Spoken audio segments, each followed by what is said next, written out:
Hello बच्चा party.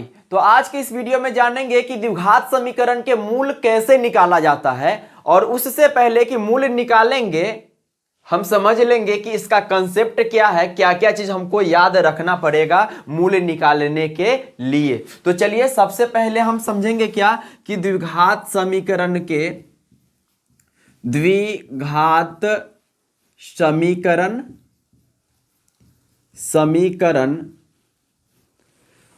के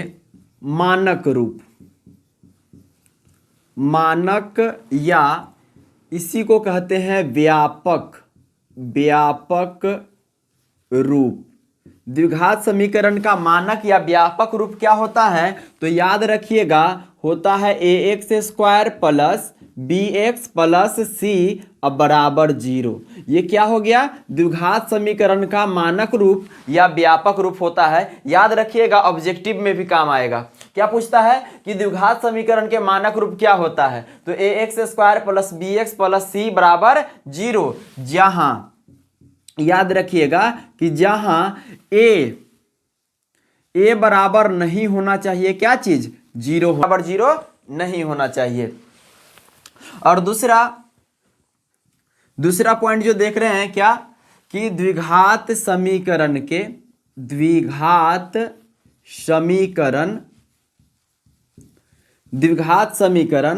के मूल कहिए या शून्यक कहिए, मूल कहिए या शून्यक, या इसी तीसरा नाम क्या है, हल। मतलब द्विघात समीकरण में मूल निकालने के लिए कहे या शून्यक निकालने के लिए कहे या हल निकालने के लिए या x का मान निकालने के लिए कहे, ये सब बात क्या है, एक ही है। यही तो सीखेंगे कि द्विघात समीकरण का मूल कैसे निकालते हैं। ठीक है, तो मूल निकालने के लिए एक फॉर्मूला है, एक डी चाचा है। क्या नाम है, डी चाचा। डी जिसको हिंदी में कहते हैं विवेचक। क्या कहते हैं बच्चा पार्टी, विवेचक। डी को बोलते हैं विवेचक। और ये डी चाचा जो है, ये फॉर्मूला होता है इनका डी बराबर b² माइनस 4ac। ठीक है, तो d बराबर b² माइनस 4ac कहां से आया, तो इसके रूप में से। इसको क्या कीजिए, आराम से नोट कर लीजिए, उसके बाद समझते हैं क्या कि इसके मूल। ठीक है, नोट कीजिए। तो चलिए यहां तक आप देख लिए क्या कि द्विघात समीकरण के मानक या व्यापक रूप क्या होता है, ax² plus bx plus c बराबर 0। और जहां a बराबर 0 नहीं होना चाहिए, a का मान 0 जो ही हो जाएगा तो x² गायब, x² गायब मतलब पावर 2 वाला गायब, मतलब द्विघात समीकरण होगा ही नहीं। ठीक है, अगला क्या देखे हैं, द्विघात समीकरण के मूल या शून्यक या हल कैसे निकलता है। तो एक डी चाचा है, डी चाचा का नाम क्या है ओरिजिनल, विवेचक। क्या नाम है, विवेचक। अब विवेचक बराबर डी बराबर फॉर्मूला याद रखिएगा b² माइनस 4ac। अब चलते हैं आगे क्या देखेंगे, आप लोग ध्यान से देखिए इधर क्या कि दूसरा फॉर्मूला देख लिए, d बराबर क्या, b² माइनस 4ac। d बराबर b² माइनस 4ac। मूल जान लेते हैं, मूल बोले तो शून्यक। ठीक है, शून्यक या हल। ठीक है, तो मूल क्या होगा, तो मूल किस पे डिपेंड करेगा, तो ये डी चाचा पर डिपेंड करेगा। अगर डी का मान निकालेंगे, मान लीजिए कोई समीकरण दे देगा द्विघात समीकरण, और डी का मान निकालेंगे, आ गया 0। क्या आ गया, 0। तब कहेंगे कि मूल जो है ना वास्तविक है। मूल दो ही तरह के होगा, एक वास्तविक होगा और एक काल्पनिक होगा।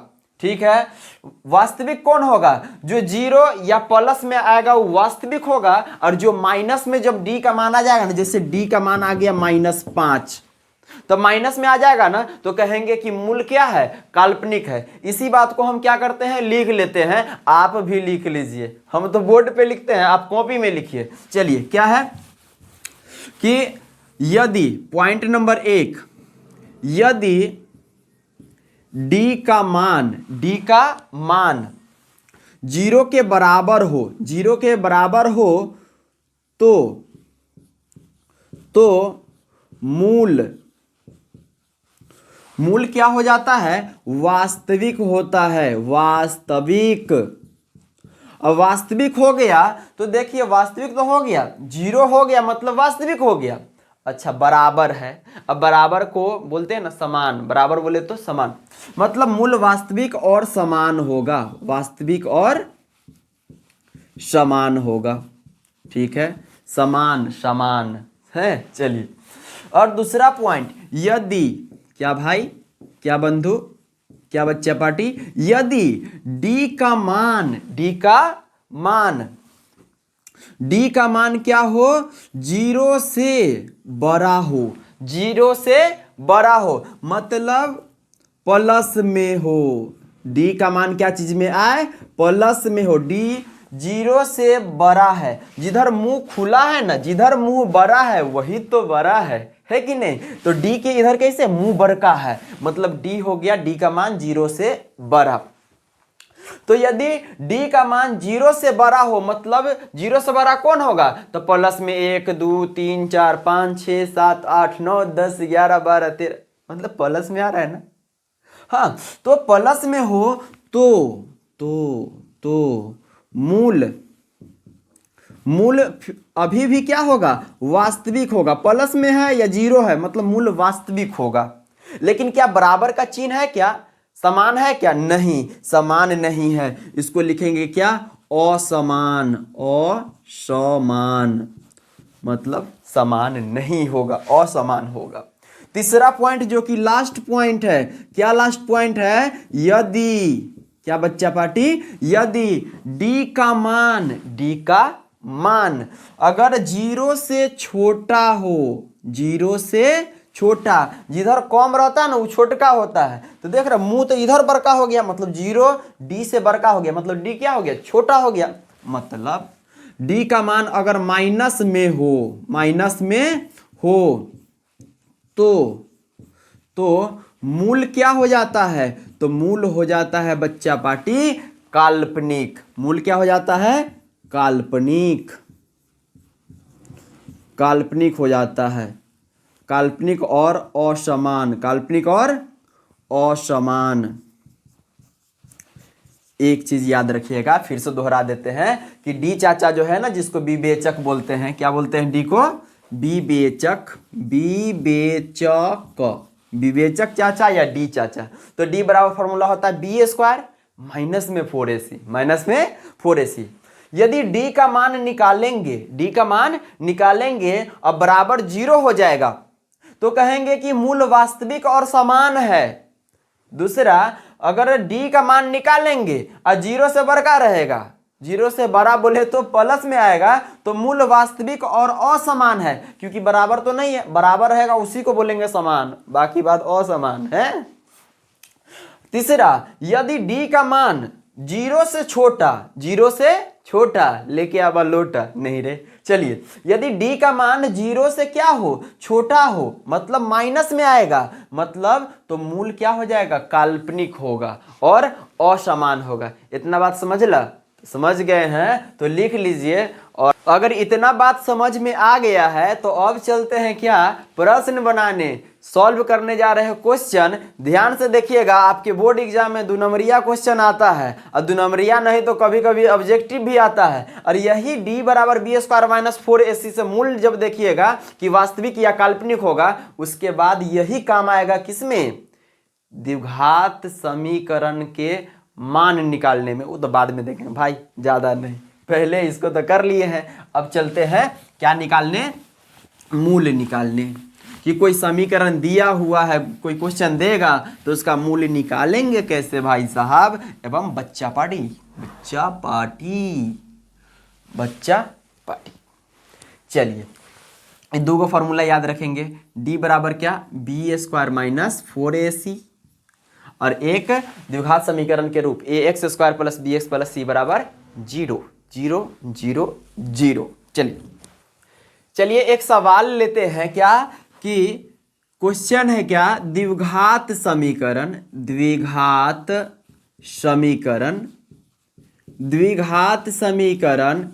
2x square plus 4x plus 2 बराबर 0 के मूल ज्ञात करे। क्या भाई? मूल ज्ञात करे, ज्ञात करे।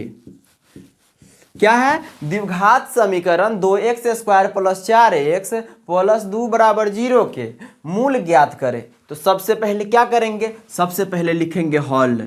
निकलेगा जल, ओ माय गॉड। सबसे पहले लिखेंगे हल और लिख देंगे दिया गया द्विघात समीकरण।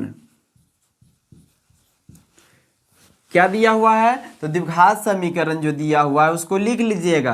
क्या? तो 2x² प्लस 4x प्लस 2 बराबर 0।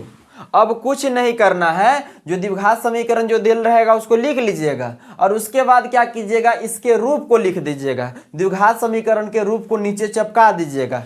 इसीलिए क्या हो जाता है द्विघात समीकरण का रूप? ax² plus bx plus c बराबर 0। और यहाँ से क्या करेंगे? तुलना करके a b c का मान निकाल लेंगे। कैसे तुलना करेंगे? x² के साथ a है, यहाँ x² के साथ 2 है, मतलब a का मान कितना हो जाएगा? 2 हो जाएगा।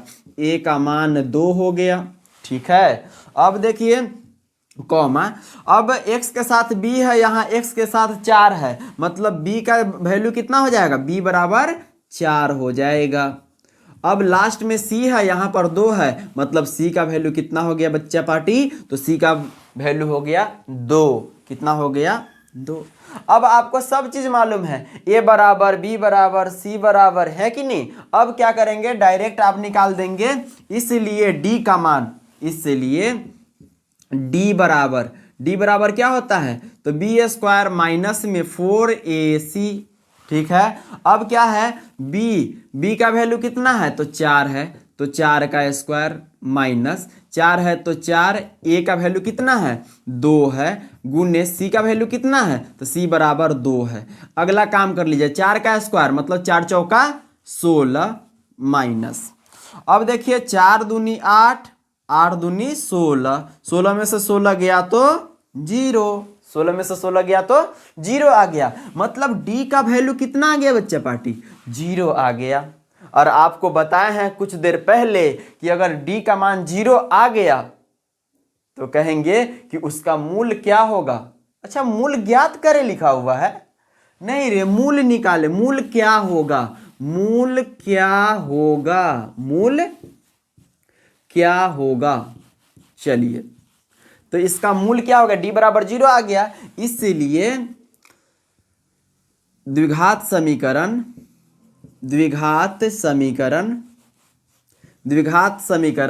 2x² प्लस 4x प्लस 2 बराबर 0 का मूल क्या हो जाएगा? d बराबर 0 है तो वास्तविक एवं समान होगा। वास्तविक एवं समान होगा, समान या बराबर होगा। ये क्या हो गया? अपना आंसर हो गया जी। चलिए इसको नोट कर लीजिए। अब आगे देखते हैं। अब चलिए अगला प्रश्न को हल कर लेते हैं। अगला प्रश्न क्या है कि द्विघात समीकरण क्या 3x² माइनस 4x प्लस 4 बराबर 0 के मूलों की प्रकृति ज्ञात करें। प्रकृति मतलब वो मूल क्या है, वास्तविक है कि काल्पनिक है, वही तो बताना है। क्या है? द्विघात समीकरण 3x² माइनस 4x प्लस 4 बराबर 0 के मूलों की प्रकृति ज्ञात करे। तो सबसे पहले क्या लिखते हैं बच्चा पार्टी? हल लिखते हैं। क्या लिखते हैं? हल। और लिखते हैं दिया गया द्विघात समीकरण, दिया गया द्विघात समीकरण, द्विघात समीकरण।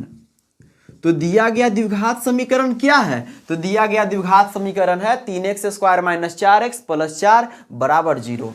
तो 3x² माइनस 4x प्लस 4 बराबर 0। ठीक है। अब क्या करेंगे? डायरेक्ट तुलना कर लेंगे द्विघात समीकरण के रूप से। ये तो रूप है। क्या है? रूप है। ax² plus bx plus c बराबर 0। इसलिए a x square plus b x plus c बराबर 0। जो ही तुलना करेंगे उससे ए बी सी का मान निकाल लेंगे। अब देखिए एक्स स्क्वायर के साथ ए है, यहाँ एक्स स्क्वायर के साथ 3 है, मतलब ए बराबर हो गया 3, ए बराबर 3। अगला यहाँ x के साथ b है, यहाँ x के साथ 4 नहीं -4 है, चिन्ह पर भी देखना है। x के साथ -4 है, मतलब ये b का वैल्यू कितना आ गया -4, और c कितना है तो c का वैल्यू हो गया सीधे 4, तो 4 लिख लिए। अब ए बी सी पता है तो वही डी चाचा को लाएंगे, क्योंकि यही तो बताते हैं कि मूल की प्रकृति वास्तविक होगा कि काल्पनिक। तो डी का वैल्यू इसलिए, चूंकि डी बराबर क्या होता है बी स्क्वायर माइनस में 4ac। ठीक है, अब चलिए डी बराबर बी स्क्वायर माइनस 4ac, तो बी का वैल्यू कितना है -4, तो -4 का होल स्क्वायर, माइनस है तो माइनस, 4 है तो 4, ए का वैल्यू कितना है, ए का वैल्यू 3 है तो 3 लिख दिए, गुने सी का वैल्यू कितना है तो सी का वैल्यू 4 है तो 4 लिख लिए। ठीक है, अब क्या करेंगे आगे निकालेंगे, क्या है डी बराबर यहां तक आ गए हैं, 4 के स्क्वायर माइनस है 2 तो प्लस हो जाएगा, 4 चौके 16 माइनस 4 तिहाई 12 और 12 चौक नहीं पता, 4 तिहाई 12 और 12 चौक कितना 48, तो 48 लिख लिए। अब क्या करेंगे इसमें से घटा लेंगे, बड़े में से छोटे को घटाएंगे तो 8 में से 6 गया तो 2, 4 में से 1 गया तो 3, लेकिन बड़े का चिन्ह क्या है माइनस, मतलब डी का मान क्या आ गया -32। अब माइनस में आ गया मतलब ये डी जो है ना 0 से छोटा है। अब बताया था ना कि माइनस में जो ही आएगा तो कहेंगे कि वो काल्पनिक है, तो लिखेंगे चूंकि डी जो है क्या है छोटा है, डी क्या है छोटा है किससे 0 से, मतलब माइनस में आया मतलब 0 से छोटा है। चलिए अतः दिया गया द्विघात समीकरण, दिया गया द्विघात समीकरण